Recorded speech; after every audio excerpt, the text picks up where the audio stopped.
Welcome to the Butterfly Effect. I'm Chris Horner. This is stage 3 of the Giro d'Italia 2024, brought to you by Bicycle, the largest global marketplace for pre-owned bikes. With over 20,000 high-quality pre-owned and refurbished bikes, Bicycle connects the buyers and sellers to make the buying and selling experience safe, easy, and convenient. Now let's get into stage 3 of the Giro d'Italia, 166 kilometers, about 105 miles in length. And this is going to be the first stage for the sprinter. But before we get into today's stage, let me go back into the classroom with you guys and give you guys the #1 rule on the butterfly effect. That rule, and it's the most important rule unless you are incredibly experienced, because yes, you can break the #1 rule, but you better know what you're doing, because the #1 rule for all sprinters has got to be stay with your team. The leader stays with his team until your teammates die, and your teammates stay with their leader all the time.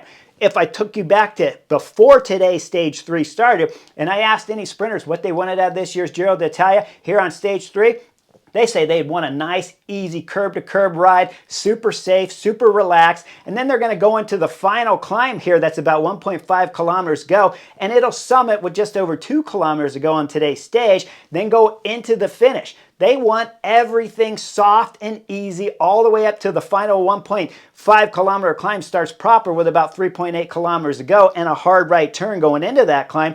They want it to be nice and easy throughout the stage. That's what every sprinter would tell you. They don't want to break the #1 rule on the butterfly effect.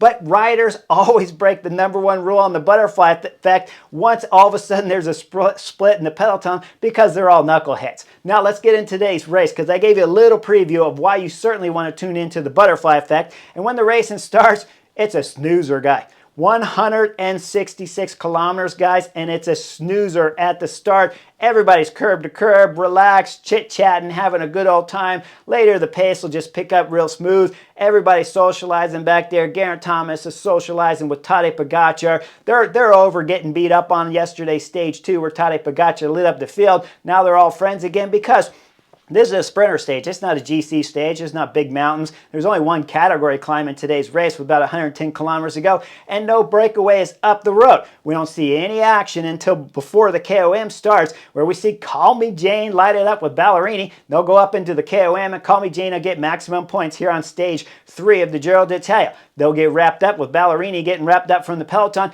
and everything's a snooze fest again until we get just under 90 kilometers to go, and then guys start going crazy. We got one of the first sprint point line competitions coming up. There's a big battle. Intermarché's up there. Alpecin de Koenig. Trek's got guys up there, but then Johnny Milan lights everyone up in the sprint and gets maximum points. Now let's back the film up just a hair, because what was happening? Well, the Peloton sat up in the back, and they let just about 25 riders right up the road for this sprint line point competition, because the Peloton thinks it's been easy all day, and that's the way every sprinter wants it, right? Well, they want it that way until they see Bardiani up there in the sprint leader's jersey as he throws an attack after the sprint line that Johnny Milan won.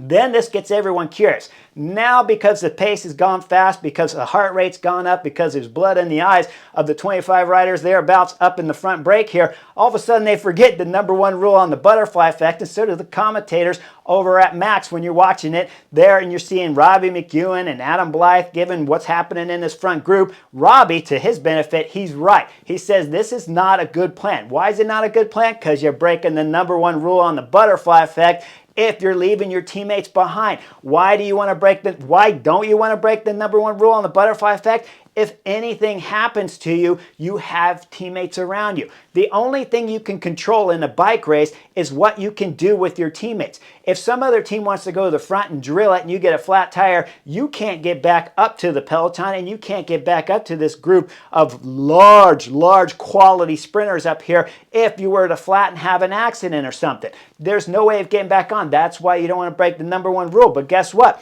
These 25 guys are getting crazy. They're going up the front and they start driving it. Now, if I really break it in detail, there's 4 teams up there that can benefit from this group. Certainly when we look at Alpecin de Koenig with Caden Groves, he can benefit in this group because he has at least 3 teammates around him. That means you can control things a little bit. Bardiani have a reason to start pulling at the front of this group because they're not going to win the sprint anyways, and they got 4 guys in this group. But Farelli, wearing the sprinter jersey in the back, he's got his back wheel coming loose. It's all over the problem, having problems all over the place on the bike, so he can't get to the front with his team and start pulling it. so he can get a bike wheel. He'll get that later, and then there's a reason there for Bardiani to start pulling. Now, when we start looking at two-door cycling and we look at Alberto Danese, he's got two teammates. It's not a bad idea, but I wouldn't do it because, again, if you're a sprinter and you're Alberto Danese, you want this Peloton to just go slow all the way into the finish, go up the last climb like I've already said, and then try to win the sprint because you believe you're the best sprinter in the world. When we start looking at other riders here, Caleb Ewan, solo, all by himself. There's no reason for Caleb to be rotating through at the front of this group. He wants to bring this group back immediately because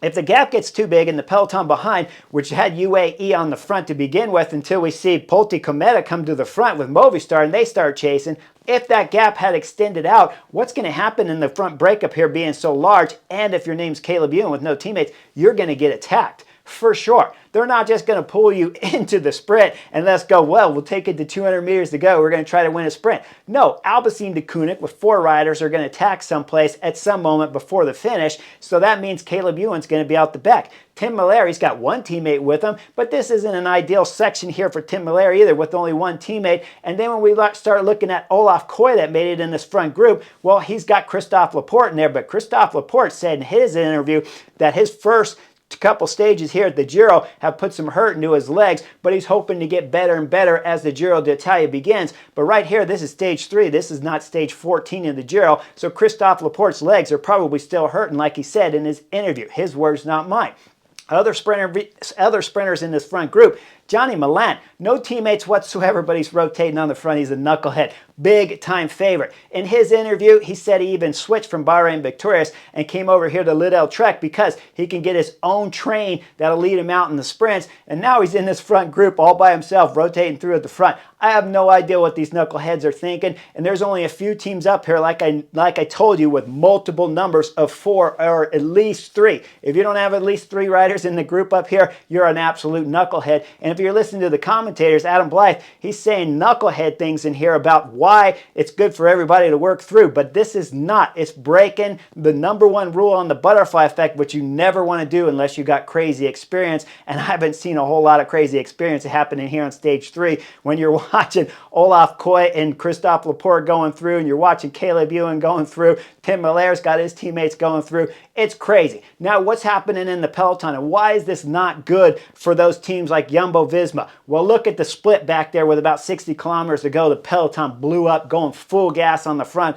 with Bahrain Victorious up there and Movistar and Cometa doing huge pulls. This speed's going blissing fast, and when we look at the back of the split back there, Visma Lisa bike have missed the move. Kian Uterbrooks has missed the move. He's sitting 4th on the general classification, but he doesn't have his whole teammates around him because he's got 2 up the road who are working in the breakaway up there. That's why you don't break the #1 rule on the butterfly effect. Who else is losing back there? Well, when we look all the way back, let's look at Trek. Trek's all the way back there with Juan Pedro Lopez, their GC guy. He's missed the move, hanging off the back of the Peloton back there for dear life, trying to get the Peloton to come back together as he's swinging on like the 3rd, 4th group back there, and the Peloton's blown up in pieces. But don't worry, Johnny Milan's in the front group, and he's rotating through as a sprinter. Now, one other reason why you don't want to rotate in this front group if you're a sprinter, and there's 8 quality sprinters up there. Guys, 8 quality sprinters, you might as well be in the Peloton. There's no benefit to it whatsoever.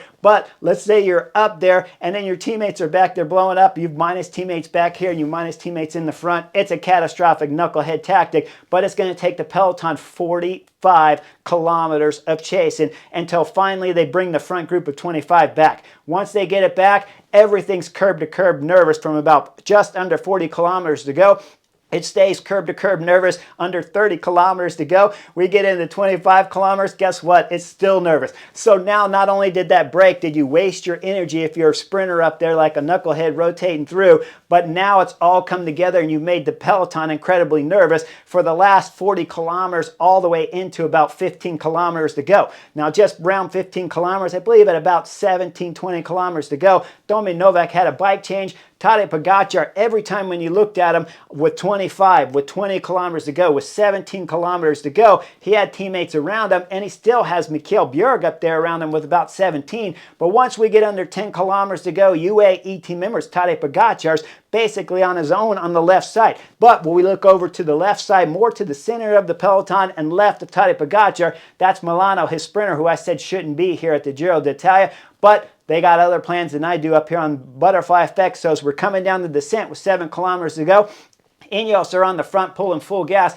because Geraint Thomas got a 100% team wrapped around him called Team Ineos. As he's pulling up on the left side down the descent, it's a little bit possibly wet coming down this descent. Looks a little tricky. We see Tadej Pogacar in about 15th position. If there was a crash right now, the Slovenian would be in big time problems, but you got Milano that's going to try to win today's stage. Keep that in mind. That'll come into check here pretty soon. Now as we come down the descent proper, 5 kilometers to go, Tadej Pogacar still a little bit out of place on the left side. We see Tadej Pogacar under 5 kilometers to go, just kept edging his way all the way to the front. Now we're just under 4 kilometers to go. Tadej Pogacar's latched himself on to Geraint Thomas's wheel as we're coming up to 3.8 kilometers to go. They dive through the right turn here as the road starts to narrow up. We got the last and final climb here on stage 3. 2 switchbacks, one right, one hard left, and then a couple curves at the top. Once we get into the climb proper, it's our Ensman's on the front for Geraint Thomas. Our Ensman's dad right now celebrating. He wants to get on Twitter, but he can't because he shut it down. He said some bad words about the whole staff there, especially the training staff at Ineos, about messing up our Ensman's form. But right now, our Ensman's doing a fabulous job riding the last and final climb here of stage 3 for Geraint Thomas. He's on the front as we come into the left. Hairpin turn, then our Ensman's going full gas. Then we see the first attack here on this last and final climb is from Mikkel Honore. If I back the film all the way up to stage 1, it was Mikkel Honore attacking UAE team members with that group of 8 going up the road when it was only Rafael Majka on the front. Well, now Mikkel Honore, he's got UAE team members. Tadej Pogacar latched on his wheel. Look at Geraint Thomas. There's a little gap there as Geraint Thomas realizes that our Ensman can't close the gap, so he throws off to the left side, bridges the gap up as the climb starts to come to the summit. We see Geraint Thomas has just made his way back on the Tadej Pogacar. You look at the field behind, it's Albacin, De Koenig, and Trek that are trying to control the pace back here. Caden Groves wants a shot at winning the stage. That's why he's got his teammates on the front. And Johnny Milan, I told you, he switched from teams over to Lidl Trek right here because he thinks they can give him a good shot at winning a stage here at the Giro d'Italia. Now, as Geraint Thomas gets to the back wheel of Tadej Pogacar looks right back there at Geraint Thomas because Honore is going to need some help on the front. As we see the look back from Tadej Pogacar, the reason why he's looking at Geraint Thomas, he's like, if you're going to sit on me, I'm not going to pull and give you guys another stage win like I did your teammate Narvaez on stage 1. You need to come through. And then to my disbelief, the 37-year-old knucklehead Geraint Thomas pulls through with Tadej Pogacar. Guys, he didn't even hesitate. He went straight by. Tadej Pogacar didn't even get time to take a pull up here as Geraint Thomas went straight by the Slovenian, straight by Mikkel Honore and starts taking a pull. Now Tadej Pogacar sitting second wheel, and when we look at Honore from EF Education, he's starting to blow. We come into about 1.5 kilometers to go as Mikkel Honore had started to gap off the back there. We're going to see as Geraint Thomas and Tadej Pogacar leads into this kind of a U-turn here with 1.5 kilometers to go. On the back, Albacin, De Koenig, and Trek are all over the front of the peloton, but not in big numbers. And Johnny Milan's only got one teammate in front of him that's going to start pulling at the front after Albacin, De Koenig blows. Up front, Tadej Pogacar is going full gas. We're getting into about 1.1, 1.2 kilometers to go. He's throwing the elbow there to Geraint Thomas, but Geraint Thomas is like, I can't do it. He can't pull through. He did one, but now Tadej Pogacar's pulled for about 900 meters because Tadej Pogacar only let Geraint Thomas pull for about 2 before he took over the front. Now he's been pulling for 900. We're coming up to about 1K to go. Finally, Geraint Thomas takes over the front. He'll pull for about 100, maybe 200 meters. Then the Slovenian's like, okay, that's enough. You're done. I got to go.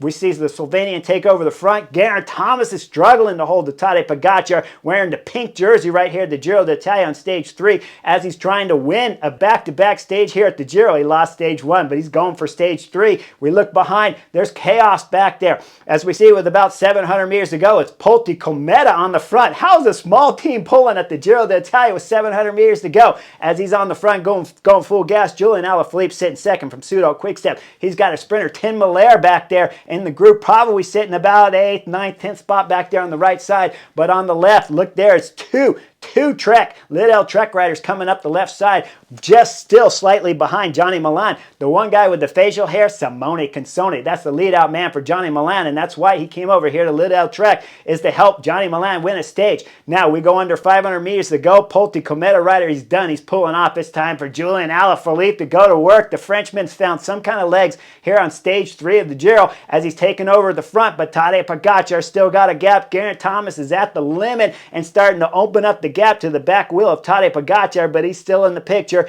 As we look further back, well, Julian Alaphilippe didn't have to pull too long as Liddell Trek came up the left side there. Johnny Milan switching over to his teammates going to the left as Julian Alaphilippe is pulled off. But look all the way over to the right side there. That's Two-Door Cycling. Two-Door Cycling is in the picture here. Guys, this is another small team, stage 3 of the Giro d'Italia, and Fabian Cancellar's team's trying to put on a show here, but Tadej Pogacar still up the road, and we're coming into about 400 meters, 350 meters to go. Geraint Thomas knows he's getting absorbed. Tadej Pogacar's hitting the afterburners on the pedals as it's 300 meters to go.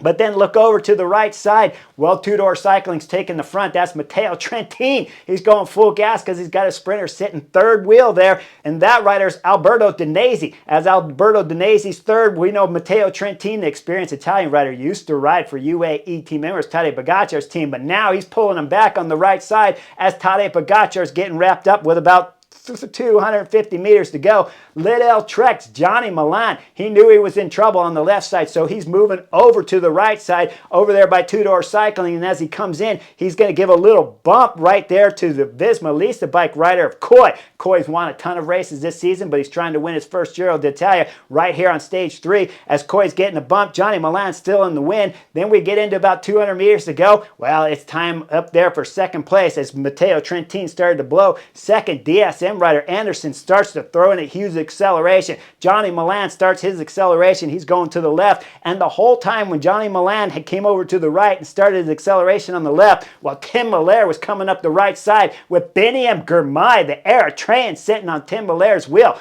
As we get up to 100 meters to go, it's a three-way drag race. Johnny Milan is on the left. DSM is center right there. Anderson, and on the right side, Tim Miller, three-way drag race. We get under 100 meters to go. It's a two-way drag race. Johnny Milan on the left, and of course, Tim Miller, pseudo quick-step on the right with Biniam Girmay sitting just behind the pseudo quick-step rider. We get into 10 meters to go. It's still a two-way drag race. Then it's a bike throw at the line between Johnny Milan and Tim Miller. We got to look at the side picture to see that pseudo quick-step, Tim Miller wins the race. We look further back to find out who got second. Of course, that's Johnny Milan there for Liddell Trek, who was in the win for about 500 meters on today's stage 3. To round out the podium, it's the Eritrean Biniam Girmay there for Intermarché, who put on a good show following the back wheel there of Tim Miller all the way to the line. After the cameras follow Tim Miller into the galley there, he finally rests, collapsed basically over his handlebars. His head drops down. But if I back the film up, he did have a little celebration at the line.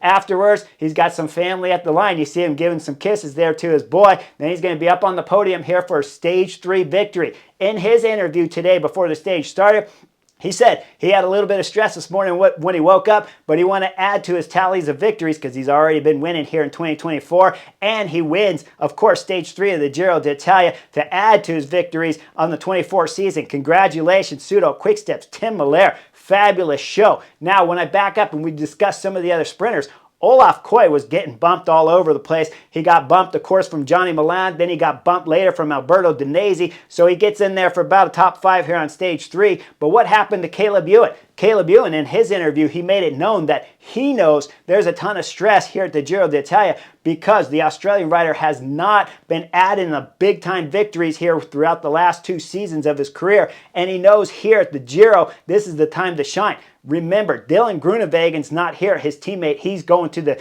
Tour de France. So the Giro d'Italia is what's on the main objective. His words, not mine, from Caleb Ewan, to be able to win a stage here. He comes up short, and when I back the film up, it looked like the Australian rider was out of place throughout the whole finish of today's stage 3 of the Giro d'Italia. So Caleb Ewan's going to have to wait a little bit longer, and so are all of the Aussies watching the Giro d'Italia. At the finish of the stage, when I'm talking Tadej Pogacar's tactics, I didn't really like it. Milano was never in a position to be able to win today's stage. If I back the film up for him, you see him finishing in about 11th on today's stage, but always too far back. And I just asked myself, why is Milano here? If you got Tadej Pogačar and Milano and you want to win with Milano, just have Tadej Pogačar put Milano in a good position and give the rider a shot here winning today's stage 3 in the field sprint. When we start looking at Geraint Thomas's interview, well, he says it wasn't the plan to work with Tadej Pogačar. If it wasn't the plan, what were you doing up there working with him? Because you never want to pull the Slovenian Tadej Pogačar unless you want to be second on the general classification. When I'm sitting up here on the podium of the butterfly effect, though, I'm thinking, well, maybe the only option of winning the Giro d'Italia on the general classification is working with Tadej Pogačar and hoping the Slovenian gets COVID at some point in time. Otherwise, you're a knucklehead if you're working with Tadej Pogačar and you're a 37-year-old rider. Geraint Thomas working with Tadej Pogačar here on today's stage? No, if you go back to stage 1, Jonathan Narvaez did it right, sat on the wheel of Slovenia and won stage 1. Geraint Thomas, ooh, that was a bad mistake here from a 37-year-old, unless you're looking for second place on today's stage 3 and second on the general classification. Then you were aces today and not a knucklehead. But you better have some big-time luck on your side. Tadej Pogačar is going to have to blow up somewhere here for Geraint Thomas to be able to win the overall general classification at the Giro d'Italia if he keeps riding like he did on today's stage 3. Make sure you guys like and subscribe, and I'll see you guys for stage 4 of the Butterfly Effect.